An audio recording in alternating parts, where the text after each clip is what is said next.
తర్వాత అని. మనకి 4 రోజుల పండగగా దీన్ని చెప్తారు. ఏమిటి అంటే మొట్టమొదటిది భోగి. భోగి అనే పదానికి అర్థము ముందు అని. మనకు అట్ల తద్ది భోగి, ఈ భోగి అనేటటువంటి పదాన్ని ముందు రోజు కింద చూపిస్తారు. భోగి అయిన తర్వాత మకర సంక్రమణం ఏ రోజు జరుగుతుందో దాన్ని మకర సంక్రాంతి అంటారు రెండో రోజు. మూడో రోజుని కనుమ అంటారు.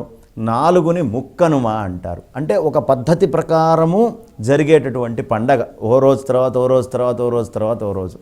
ఈ పండగ చాలా విశేషమైనటువంటి పండగ. మనకి ప్రకృతికి, ఈ రైతులకి, మనందరికీ భోజనము చేసేటటువంటి వాళ్ళు ఎవరెవరికి ఆకలి వేస్తుందో, జంతువులు కావచ్చు, మనుషులు కావచ్చు, ఆకలి వేసి అన్నము తినేటటువంటి వాళ్ళందరికీ, మొత్తము ప్రకృతికి, జలానికి అన్నిటిలోనూ మార్పు వస్తుంది. ఎందుకంటే సూర్యనారాయణ మూర్తి నిన్నటిదాకా ఒక రాశిలో ఉంటే ఇప్పుడు మకర రాశిలోకి మారుతూ ఉన్నారు. ధనుర రాశి నుంచి మకర రాశిలోకి మారేదాన్నే మకర సంక్రమణము అంటారు. ఉత్తరాయణం. ఈ సంక్రమణానికి ఎందుకు ఇంత ప్రాధాన్యత అంటే కర్కాటక సంక్రమణం నుంచి మనకి దక్షిణాయనం ఆరంభమైతే ఈ మకర సంక్రమణం నుంచి ఉత్తరాయణం వస్తుంది. ఉత్తరాయణం పేరే పుణ్యకాలము. ఉత్తరాయణ పుణ్యకాలము అని చెప్తారు. ఇదంతా పుణ్యముతో కూడినటువంటిది. అందుకనే మనం దేవతా ప్రతిష్టలు కానివ్వండి, ఉపనయనాదులు, బ్రహ్మోపదేశాలు కానివ్వండి, ఇవన్నీ కూడా ఉత్తరాయణం ఎప్పుడు వస్తుందా అని ఎదురు చూస్తూ ఉంటాం. అలాంటి ఈ ఉత్తరాయణము, ఈ మకర సంక్రమణము జరిగిన తర్వాత మకర సంక్రమణమైనటువంటి మరుసటి రోజుని కనుమ అని పిలుచుకుంటాం.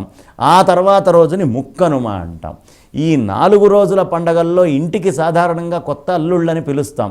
ఈ కొత్త అల్లుడికి రకరకాలైనటువంటి ఉపచారాలతోటి ఆనందాన్ని కలిగింపజేసి మొట్టమొదటిసారి మా అల్లుడు మా ఇంటికి వచ్చాడు, ఒక బంధువు తాను మా వంశముతోటి ముడిపడిన తర్వాత మొదటిసారి వచ్చినటువంటి పండగ ఈ సంక్రాంతి పండగ అని.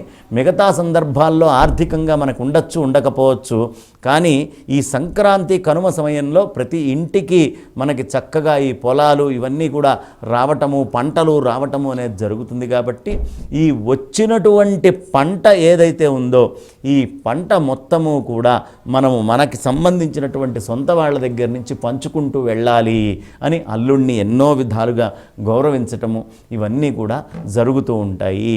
దీన్ని మనకి అద్భుతంగా ఈ కనుమ పాడి పంటలకి చాలా ప్రధానంగా చెప్తారు. మనకి ప్రకృతిని, పక్షిని అన్నిటినీ పూజించేటటువంటి సంప్రదాయం ఇక్కడ కనిపిస్తుంది. మనం గనక అరవ దేశానికి వెళ్తే కనుమని మాట్టు పొంగలి అంటారు వాళ్ళు. మాట్టు అంటే పశువు, పొంగలి అంటే ఆ రోజు పొంగలి వండి పశువుకి పెడతారు, కాబట్టి దాన్ని మాట్టు పొంగలి అంటారు.